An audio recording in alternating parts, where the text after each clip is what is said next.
Good afternoon. I'm Josh. I'm here with our head winemaker, Aaron Roizen, and we're here to talk to you a little bit about our 2020 dry rosé. Very proud of the 2020 vintage. Just in general, a lot of heat in 2020, but very unusual year.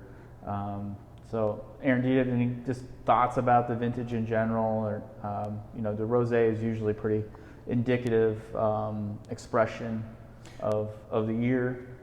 Yeah, 2020 really presented itself as a unique growing season. It was really warm. We had a lot of great flavor build up in the fruit early on. So we have a really fruit forward style wine. 2020.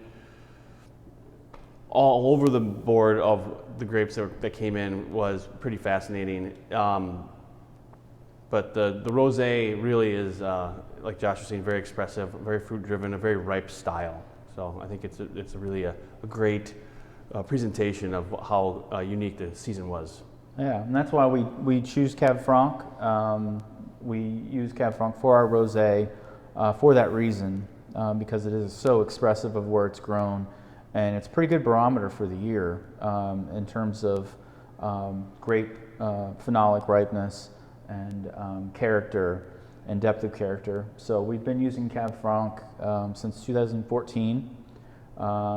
We've been making rosé since 2006. So prior to 2014, any rosé would have been made out of Pinot Noir. And then we've been kind of perfecting the Cab Franc since 14. The rosé has been made in this style since 2018, so this will be the third vintage that we've really settled into this wheelhouse. So in the vineyard, we have a lot of flexibility. So there's really three different blocks. We've got the baby vines down here below the winery. I say babies; they were planted in 2005, so about 15-year-old vines below the winery, and then across the road, so above the winery in Yellow Dog, we've got two different age vines that we have to choose from as well. Our rosé is grown as a rosé. It's not a byproduct of any other winemaking technique. So it's actually grown and harvested in the vineyard for exactly what you're going to taste in the glass. So pretty nice to have those different components. This new style, this kind of very fruit forward, zippy, racy acidity, that's what we're harvesting on. So we're looking at those three vineyards, and it's harvested first before T23 comes in or before our barrel aged products. So it's really, we're starting to make those decisions early, and it's not a set recipe. It's not like it always comes from this block or that block. Warmer years are much different than cooler years in terms of which vineyards hold on to acidity longer as that physiological and phenolic ripeness peaks. So along with that, as we're tasting fruit and we hone in on a lot of fruit out in the vineyard, I'll pull Aaron and Jesse out there, and we'll taste together. Mark will come out and taste with us. And at that point, we're really looking at structurally what's going on with the grape and kind of how we're going to craft it, how we're going to handle it once it hits the pad. So it's really about locking in that freshness from the vineyard, taking the essence from the vintage and getting it into the glass. So Aaron, maybe you can tell us a little bit more about those decisions. We have the ability to do anywhere from days of skin contact to basically direct to press. So just talk stylistically about that, and maybe a little bit about those decisions that we made last fall. So the approach that we have with the 2020 dry rosé as well as the 19 and the 18 was a much more limited time on skins, but more directly the more pronounced fruit profile that we get from the juice itself, more so than what we're obtaining from the skin contact. So the 2020 was machine harvested, so onboard destemmer, so there's no contact with any green material with any of our grapes, especially the rosé.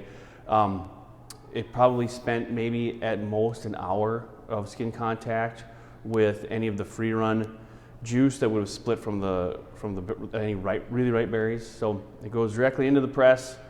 We only take the free run juice and separate the press fraction. So the juice that has no skin contact and very little press exposure is used for the rosé program. So you're getting a fruit-driven, bright style. That acidity is really well maintained. The tannins are really far in the background.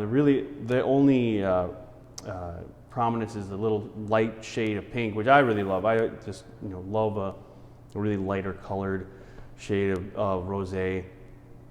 Let's see, yeah. So we really just want to keep it as direct and focused, and this nice, buoyant, incredibly pleasing rosé that it comes out in March, but it's really great all year long. And that's the trick with rosé. It's difficult to do, and with the fruit at Lamoureux, with the wine production style, with the flavors that we can manifest in the cellar from the vineyard, it's a great wine that can last all year long. So we're really stoked about it. Well, that's a great point with the acidity in there. It does provide backbone, for longevity in the bottle, even beyond, the year of release. We certainly, as a family, set some down and back and pull it out to taste from time to time. So, understanding that the bulk of the rosé is consumed right after purchase or within a year. Don't be afraid to recommend to others to lay it down and see what it does over time. That acidity that allows it to age is also what makes it so food friendly. So obviously the pairing options are endless with this wine, and Cab Franc in particular. It's just not a one-trick pony, so you're not just getting a one-dimensional, just that kind of flirty in your face, and then it's done.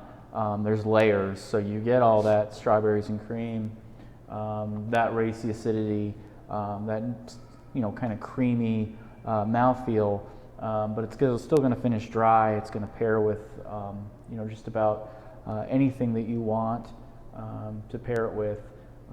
But it's pretty good by itself too. So, yeah. Disappears way too quickly, and that's the style we're aiming to keep it in year out. So we're obviously going to we want to express the vintage, but we want people to be able to come back to this and know what they're going to get, within that vintage variation. So, anyways, do you have anything else to add? No, I think that sounds great.